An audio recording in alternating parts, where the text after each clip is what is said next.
Hey everybody, Nick here, and tonight I got a tutorial for you on this little guy right here. This is the SharpByDesign Apex, and what I'm going to do and show you how to do is to put these little guys on. This is a pair of custom inlays from KnifeNutsPodcast. So let's go on ahead and get started. One thing that's worth noting is that this is actually not my own personal one. My own personal one is this guy, one a little bit fancier, but unfortunately the inlay screws on one of the sides are stuck completely in place, so the knife could never wear the inlays. So Lamont ended up sending me a new one of these guys, and that's a beautiful thing. But this is the one I'm going to take apart and put the new inlays on. This is a knife with just two screws. It's this guy here and this guy here. I mean, there is this third screw, but you never need to adjust the lock bar insert screw.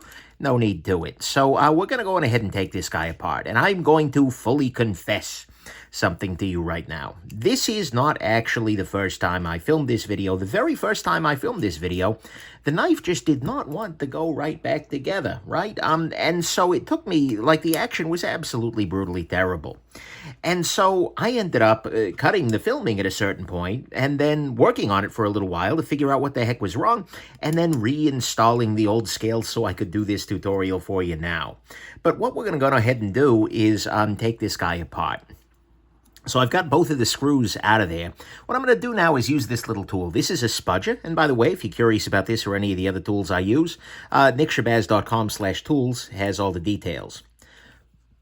But there is a little break down the middle here, and similarly, the scales separate up front here. And what I'm going to go ahead and do is pop the whole knife apart here. And the way that I'm going to choose to do that is actually a little bit unusual.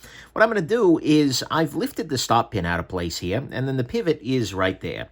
So first I'm going to see if I can't pop the pivot out. Sometimes that works, sometimes it doesn't. Kind of depends on the nature of the, yeah, okay, pivot's coming loose.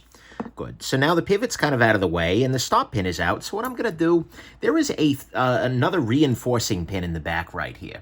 Right, there is a single pin in there, and the tolerance is on it very tight, so it's a little hard to just lift it up that way. So what I'm going to go ahead and do is just, with the knife kind of in this orientation, so that the stop pin can come out cleanly, what I'm going to do is just rotate this scale back. This allows me to, step one, take the blade out of play, and then what it allows me to do is to come in here and very gently loosen that up, and we're apart here. Actually, installing the the inlays is very, very easy. Assuming the screws cooperate, all you got to do is get in here and then use these two screws. It's actually very nice to see them being internally screwed inlays rather than just glued because, well, A, it allows you to do this kind of switcheroo, which I think is a beautiful thing. And B, it, well, the outside is cleaner. You don't see any screws on there. And then they're not glued in place, so they're very easy to retighten if they loosen down the road or something like that. So what I've gone ahead and done there is I've popped this little guy out, and seeing this side, these are, of course, clocked, meaning they have to be on one side or the other. That's not what clocked means, but that's what it's going to mean right here.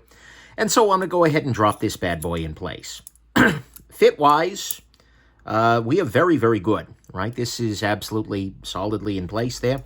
And I'm not going to use any thread locker because, well, last time I used some thread locker, these are some very tiny T6 screws, and the other ones were a little bit on the strippy side, so I'm just going to go on ahead and pop these guys in place. As to what went wrong the first time I disassembled this, I think the issue was the stop pin, right? I took the stop pin out and then I reinstalled it, and I think there might be some variance with this particular stop pin such that it only seats on one of the sides, and so when I flipped it around, it never quite entirely seated, and what that did is it kind of made the whole thing a little bit like this, and that really pinches hard on one side of things. Not ideal, and so as a result, I wasn't able to put it back together cleanly. The proof in this theory, of course, is going to be if I put it back together cleanly this time and everything works, then, well, that'll be great. But this is a nice piece of, a nice reminder that sometimes you take something apart and things don't work afterwards. And so all I had to do was just go in there and check, okay, do I have any gunk or anything like that in the bearing race? In this case, actually just noticed I do. And clean that out. You want to make sure, are my stop pins flipped around? Have I made any changes here? And in this case, the answer was, well, yes. I just tried the stop pin the other direction, And everything worked out okay. Not ideal, right? That I don't particularly care for that having been an issue, but at the same time, whatever. It worked out. Life is good. So I can just drop this other inlay in place here. One thing that's worth noting, actually, I'll show you on this guy, is that the inlays actually have a cutout here for the lock bar to give it a little bit of extra room, which is nice, and the inlays end up serving effectively as a secondary lock bar insert.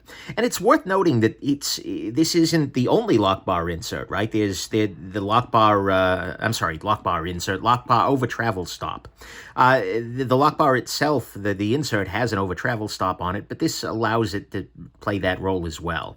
And it's actually another good reason to have screw-in inlays for something like this is that, well, in case you do accidentally over travel, you're not pushing against glue, you're pushing against screw. So that's good. Okay, tightening that down and tightening this down. I gotta say, these inlays look real good. That's some pretty attractive coating right there. Big fan of that. Okay, let's put this bad boy back together. This is the back side here. The pivot goes into the front side. Actually, one thing that is worth noting here is that the front side of the pivot here, you can see at the very base of the pivot here, I'll zoom in a little bit for you. There's a little square down at the bottom there. They've milled a square into it. And then on the front side of the knife, they have milled a similar square in. So that makes this a non-free spinning pivot. And that is a beautiful thing. And it's something that you don't often see Rayot doing. So I'm really grateful that Brian pushed him on this and made that a thing. So there you go. Okay, now we're going to go on ahead and put the knife back together. What I'm going to do is drop in a bearing. And of course, previously I went through and I cleaned out all of this, put a little bit of lubrication in the bearing races, as so, and a little bit onto the detent nubbin, this little guy right here. And I'll go ahead and zoom back out so you can see a little bit better. Now what I'm going to want to do is drop in this little bearing. Good, beautiful. Now what I'm going to want to do is put this whole thing back together. And so in a perfect world, what I would be able to do is simultaneously seat the stop pin, which we already know is a little finicky here, as well as this parallel pin in the back there, and simultaneously kind of scrunch them both down together.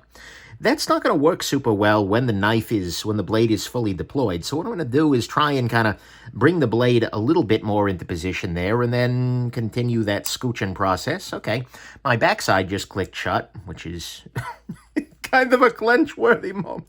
Anyways, so there you go. If yours clicks, contact the doctor. Moving on, I'm going to put a little bit of thread locker back on here because hopefully I'm going to put this back together and everything's going to be a beautiful freaking thing. And I'll just tighten that up. I'm not going full tightness yet, but just enough. And then on the back side here, we see that this screw goes all the way through. I'll go ahead and drop a little bit of thread locker on there as well. And then make sure that this goes into its little seated hole there. And then tighten that down a little bit. So right now, the reason I am nonplussed at the moment is because that feels a lot like it did last time when I was having the trouble. What I'm wondering here is that maybe my stop pin is not seated properly again. So I'm going to kind of go ahead and loosen the pivot up here completely. And then kind of just mess with things a little bit. I'll loosen this guy up a little bit too. Maybe, just maybe, that'll allow me to pop things back into place here. Ay, ay, ay. Loosen that up a little bit, pop everything back in. That's feeling a little bit better. Maybe that click was what I needed. Let's go ahead and tighten the pivot back down again. Let's see if that could have been the issue. Nope, that's still way too tight. Okay, next step that I'm going to try is I'm going to try tightening the back screw first before I lock the pivot in place. Maybe that was my issue here. Could that be?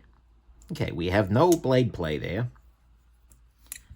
And let's tighten this down a little tiny bit more here. That's very, very tight. There we go. Is that the slightest bit of play? This is a very, very tightness-sensitive knife, even relative to a lot of Brian's other work.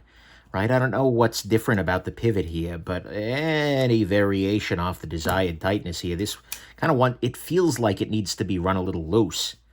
in its current configuration. Let's tighten a little bit more. Yeah, there we go.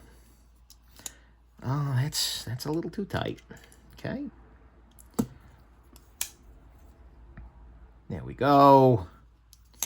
No blade play. There we go.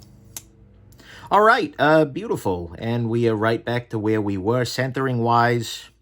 One more time here with feeling. Yep. That's a little bit of play. We've loosened up a little bit. Let me tighten it up. There we go. And tighten a little tiny bit more here. Is my back fully tight? Yep, that's good to go. There we go. Beautiful. Alrighty, so there we go. We have got everything all tightened up here. We're all good to go. I'm still fidgeting with it just a slight bit here. Yeah, there we go. Everything's all set, so there you go. Hope this has been interesting. Hope it has been informative. That is how you install those inlays there. Those are some of the things to look out for as you're doing the process, and I hope that this is, I hope that you have yourselves just an absolutely wonderful rest of the day and that you go nuts for these inlays. Okay, have a good one, everybody. Bye now.